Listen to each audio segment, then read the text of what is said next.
अस्सलामुअलैकुम नाज़रीन, बिस्मिल्लाहिर्रहमानिर्रहीम। आज आपके लिए आपका भाई लेकर आया है सर्दियों का ख़ास तोहफ़ा और ताकत का ख़जाना।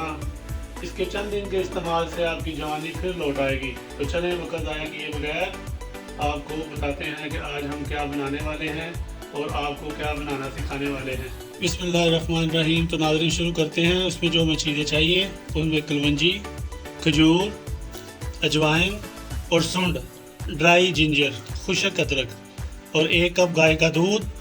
और ये सूंड को पाउडर बनाने के लिए ये देसी तरीका, हाथ से हम इसका पाउडर बनाएंगे, मशीन में नहीं। मशीन में गर्म होकर उसकी अफादियत ख़त्म होने का डर होता है। तो सूंड जो है ना, इसका पाउडर बना लेते हैं। तो नाज़रीन हमने सूंड का जो है पाउडर बना रही है, ठीक है।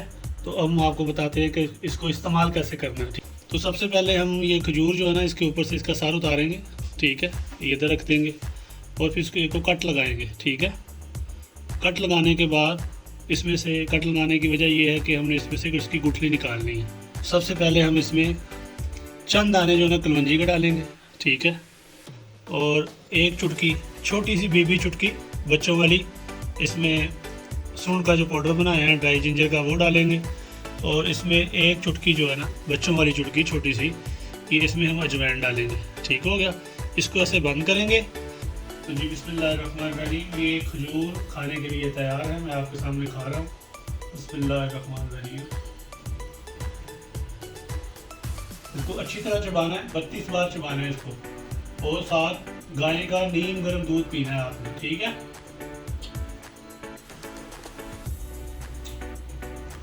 सुभान अल्लाह, ज़बरदस्त टेस्ट है और बेहतरीन चीज़ है, सर्दियों का ख़ास तोहफा है। हाँ, एक बार अपने ज़हन में कर ले कि जिनको मैदे का मसला है या जिगर का मसला है, वो ये खुराक अपने मुआलज के मशवरे के बगैर नहीं इस्तेमाल करेंगे, ठीक है। जो लोग बिल्कुल तंदुरुस्त हैं उनके लिए ये बेहतरीन खुराक है। सर्दियों के लिए भी इंशाअल्लाह ताला जवान हो जाएंगे आप, अल्हम्दुलिल्लाह, अल्लाह के फजल करम से। आप याद रखेंगे कि आपके भाई ने आपको कुछ चीज़ बताई थी। तो इंशाअल्लाह ताला मिलेंगे अगली वीडियो में। तो मेरे चैनल को लाइक करें, शेयर करें, सब्सक्राइब करें और बेल आइकन के बटन को दबाना मत भूलिएगा। अस्सलाम वालेकुम, अल्लाह हाफिज़।